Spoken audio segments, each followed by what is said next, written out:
நான் தான் குழந்தை பெற்றுக்கணும் 1000 தடவை சொல்லிட்டேன்ல சூர்யா. திரும்ப திரும்ப ஏன் அப்படி பேசுறேன்? நீ எவ்வளோ தடவை சொன்னாலும் என் மனசு கேட்காது. குழந்தை பெற்றுக்கிறனால அப்படி என்னடி ஆக போகுது? உனக்கு என்னப்பா, நீ ஈஸியாக சொல்லிடுவ. சுமக்கிற எனக்கு தானே தெரியும். என் லைஃப்ல நான் எத்தனை பேரை பார்த்துருக்கேன் தெரியுமா? குழந்தை பிறந்ததுக்கு அப்புறம் அவங்க ஸ்கின் போயிடும், உடம்பு போட்டோம். ப்ரெக்னன்சிக்கு அப்புறம் எவ்வளோ போய் ஃபேஸ் பண்ணுவாங்க தெரியுமா? என்னால் முடியாது. அப்படி உங்கள் அம்மா நினச்சிருந்தா நீங்கள் இருந்திருக்க மாட்டேன். சூர்யா ப்ளீஸ், என்னால் முடியாதுன்னா விட்டுரு. பிரியா, நமக்குன்னு ஒரு குழந்தை வேணாமா? வேணும்னா அடாப்ட் பண்ணிக்கலாம் சூர்யா.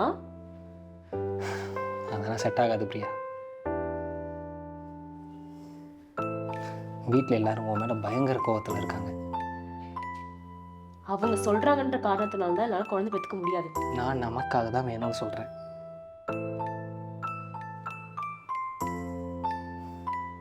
ப்ளீஸ் பிரியா, புரிஞ்சுக்கோ. Pregnancy is a choice. எனக்கு அது விருப்பம் இல்லை. ஹெல்த் அஃபெக்ட் ஆகுங்கிறதுக்காக குழந்தை வேணான்னு சொல்கிறது முட்டாள்தனமாக இருக்குடி. சரி, இப்படி பண்ணலாம். பாடகத்தை மூலமா ஒரு குழந்தை பெற்றுக்கலாம். என்னடி பேசுகிற நீ?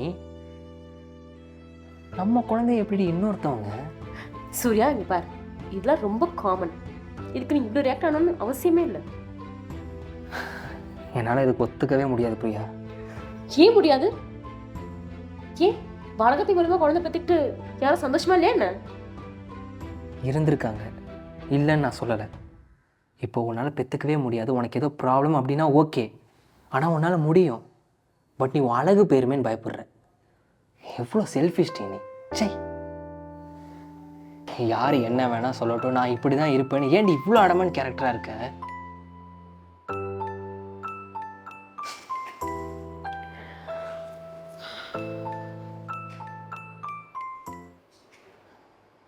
நம்மளால் இந்த உலகத்துக்கு ஒரு உயிர் வரப்போகுதுங்கிறது அற்புதமான விஷயம்டி.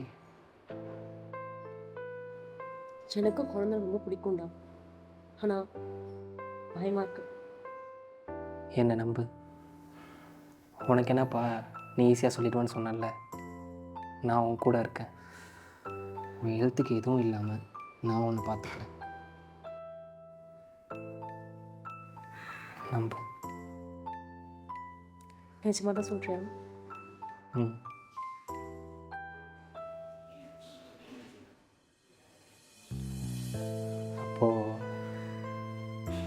அப்போ நமக்குன்னு ஒரு குழந்தை பெற்றுக்கலாமா?